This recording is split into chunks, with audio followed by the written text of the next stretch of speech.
These guys are a little mad at me right now because their food is sitting up on the counter and they haven't eaten yet. And they're about 40 minutes behind, so they're getting a lesson in patience right now, especially this guy. The reason I have not fed them yet is because they eat a frozen diet, and I didn't take it out soon enough because it's lazy and it's Saturday and I just didn't get to it soon enough. So I took it out. It has to thaw. It takes about 15-20 minutes to thaw first, and then they'll get it. But I usually make six meals at a time, and that's for 2 meals a day for each dog.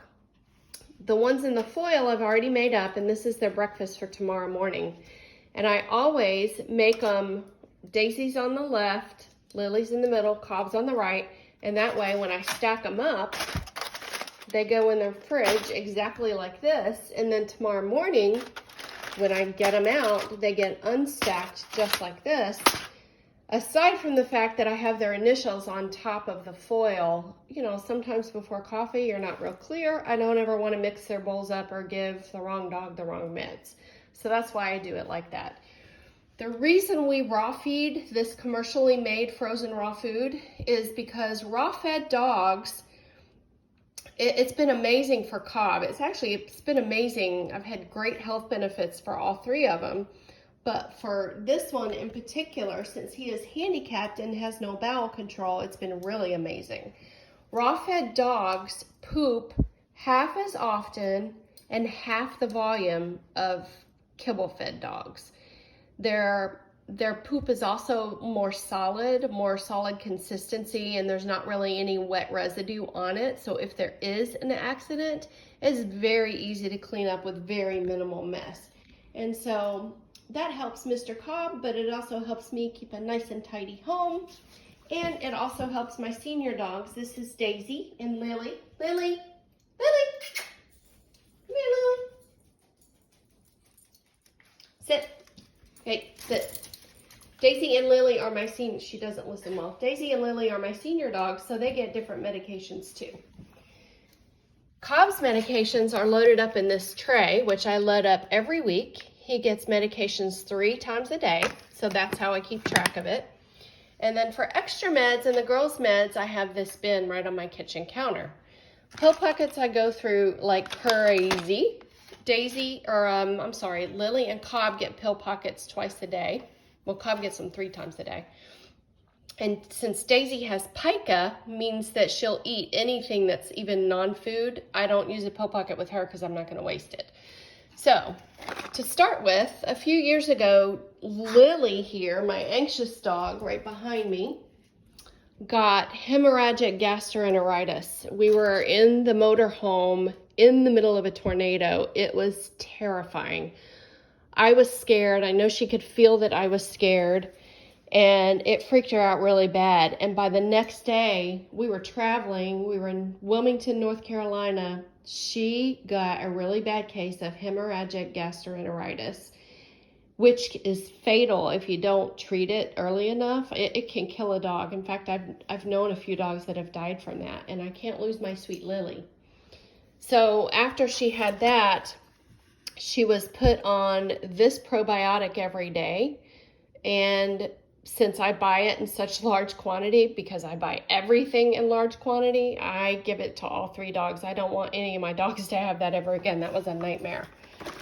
And then because Lily is my anxious dog, we also utilize prescription-specific Chinese herbs. Our veterinarian prescribes them. You cannot get these over the counter. You can get knockoffs, but you won't get the originals. These are by prescription only, and they have to be given by a vet. But this one, since she's very anxious, this one is kind of an herb to mellow her out just a little bit. She's got all these little phobias, and recently the newest one is bumblebees of all things. She's terrified of bumblebees. And then Daisy, this one's Cobb's. Cobb can have involuntary muscle spasms at times. The name is a little misleading because it's not just for soreness. It also can calm down those muscle spasms that don't necessarily cause him pain, but they can yank him right out of a sound sleep when he's trying to relax and mellow out too. So Cobb gets this twice a day. He also gets this because he cannot urinate on his own and I have to manually empty his bladder. This helps prevent him from getting bladder stones. The last thing I want on a dog who I have to squeeze pretty hard on his bladder to empty him is a post-surgical bladder because he's now had stones removed. I don't want that problem. So we use this crystal stone that helps prevent those. In addition to that, he also gets a half of a cranberry chew every day. And this also helps cut down on his UTIs. Last but not least, for Mr. Salad, he gets Bethanacol. He gets actually half a tab 3 times a day. And that actually helps me to empty his bladder. Since his spinal cord injury prevents him from being able to urinate, I do that by hand. That medication just makes it easier for me to make sure that I'm emptying him efficiently. It makes a world of difference. I have noticed if he gets it late or I've forgotten it or I maybe gave it, just too late that day, I can absolutely tell and I know that he's either missed a dose or he got it late. But anyway, that medication makes it so much easier to empty this boy's bladder. And then Daisy has a knee issue. We're not going to do any surgery on it. She's 12 years old and this manages it just fine. She's got a ligament issue that causes a problem in one of her back knees. This has been amazing for her. It's made a huge difference. And then also Miss Daisy again, because she's 12 years old, she's having some kind of old lady urinary incontinence at times. So Daisy gets DES.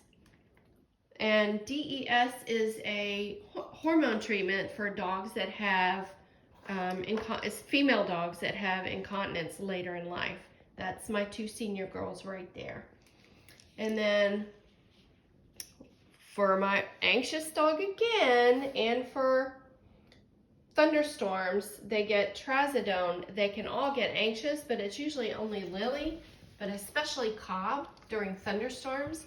So I will give them trazodone if I have to. If I try to always use CBD oil first, and usually that's effective if I give it to them in time. But if not, I have trazodone I can give them. And last but not least, let's see, these are going to go back in the bin after I showed them to you. People ask me, why do I use paper bowls? I use paper bowls because, frankly, I'm a little lazy and I'm tired. So I buy paper bowls in bulk at Costco and it fits perfectly in their elevated feeders. These are the 20-ounce paper bowls. You can get them anywhere, but I buy them in bulk at Costco. I mean, I'm not, we travel a lot too. I don't want to constantly be washing dishes. If you raw feed, they have to eat out of a stainless steel bowl. I'm not opposed to washing the bowl twice a day. It's not a problem. It's just I'm a little lazy and there's lots of other things that are my priority and washing their dog bowls is not one of them. So I feed them out of 20-ounce paper disposable bowls that I buy in Costco. Don't judge me. And that's it. That's their medication regime. Cobb's little medication dispenser, their food, and why I feed them the food that I do feed them. And they have been very patient while I have made this video. And so now they're gonna get fed. I can't get a close-up of him because he crawls right to me. Come, look. Okay, yeah, he knows it's coming. That's it. Say bye-bye.